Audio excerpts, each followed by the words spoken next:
James bond बहू। गंगानगर में सुमन अपने बेटे योगेश, बहू मीना और बेटी शीला के साथ रहा करती थी। मीना ने लॉयर की पढ़ाई की होती है और वो जॉब करना चाहती है। सुनो जी, मुझे एक डिटेक्टिव एजेंट के यहाँ जॉब मिल रही है। जॉब? वो भी डिटेक्टिव का? अरे ओ बहू, कोई जॉब करने की जरूरत नहीं है। अरे तुम जॉब करोगी तो घर का काम कौन संभालेगा? मीना घर के कामकाज पर ही ध्यान देने लगती है। सुमन भी उसे काम पर लगाए ही रखती है। इधर शीला कुछ ज्यादा ही वक्त कॉलेज में बिताने लगती है। अरे इतनी रात हो गई, कहाँ थी तुम बेटा अब तक? फोन भी नहीं लग रहा था तुम्हारा। माँ, वो हमारी एक्स्ट्रा क्लासेस चल रही है ना, और फोन की ना बैटरी खत्म हो गई थी। अरे तो किसी और के फोन से इन्फॉर्म कर देती। माँ और मुझे कितनी चिंता हो रही थी। धीरे धीरे शीला रोज ही देरी से घर आने लगती है। कभी पढ़ाई का बहाना बनाती तो कभी कुछ और। देखो शीला, इस तरह चला तो मैं तुम्हारा कॉलेज बंद करवा दूंगा। ऐसा मत बोलिए ना, मैं समझाती हूँ इसको। मीना शीला को समझाने की कोशिश करती है, मगर वो उल्टा उसे ही झाड़ देती है। शीला, इस तरह घर रोज लेट आना अच्छी बात नहीं है। मुझे मत सिखाओ, बहू हो तो बहू के जैसे रहो। अरे मगर मैं तुम्हारी भलाई के लिए बोल रही हूँ ना शीला।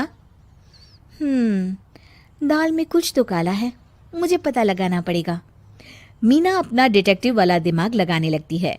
वो शीला की एफबी और इंस्टा प्रोफाइल्स को अच्छे से चेक करती है और उसको शक हो जाता है कि शीला का चक्कर किसी साहिल नाम के लड़के के साथ चल रहा होता है। वो शीला को समझाने की कोशिश करती है। शीला, वो लड़का अच्छा नहीं है, उसे छोड़ दो तुम। मेरे मामले में ज्यादा घुसने की कोशिश मत करो। वैसे भी मैं उसको भैया और माँ से मिलाने ही वाली थी। हाँ।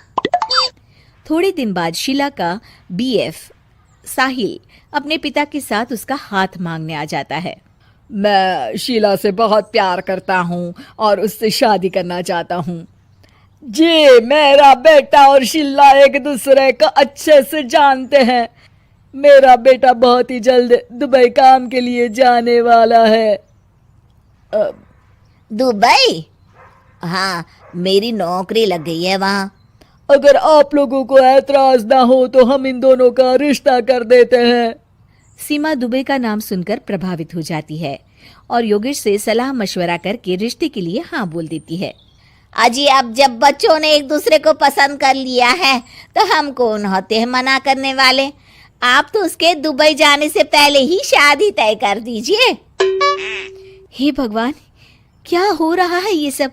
बस दुबई का नाम सुनते ही माँ जी उनकी बातों में आ गई। मुझे ही कुछ करना पड़ेगा।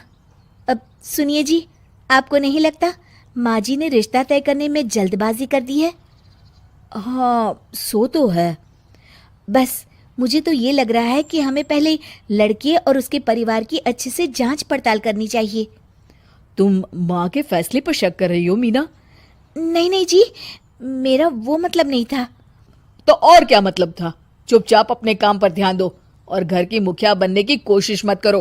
हे भगवान, ये ऐसे नहीं मानेंगे, मुझे ही कुछ करना होगा। मीना अपना डिटेक्टिव माइंड लगाती है और साहिल और उसके परिवार के बारे में पूरी तरह से जांच पड़ताल करती है। तभी साहिल के पापा उनके घर कॉल करते हैं। जी, वो साहिल की दुबई जाने की टिकट करवा रहा था। अगर आप हाँ बोले तो शादी होते ही शीला भी उसके साथ ही दुबई चली जाएगी। अरे नेकी और पूछ पूछ जरूर करवा दीजिए। ठीक है, ठीक है।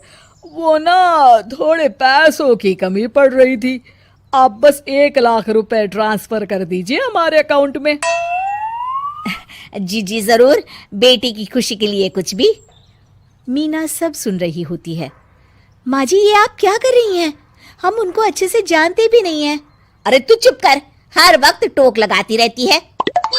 मीना को जांच पड़ताल करने पर एक बहुत बड़ा सबूत मिल जाता है।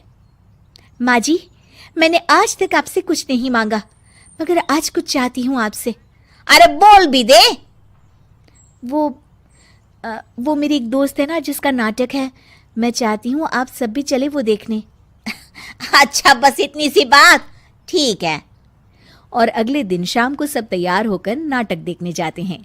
स्टेज से पर्दा उठता है और सभी देखकर हैरान हो जाते हैं कि स्टेज पर कोई और नहीं बल्कि साहिल और उसके पापा ही होते हैं।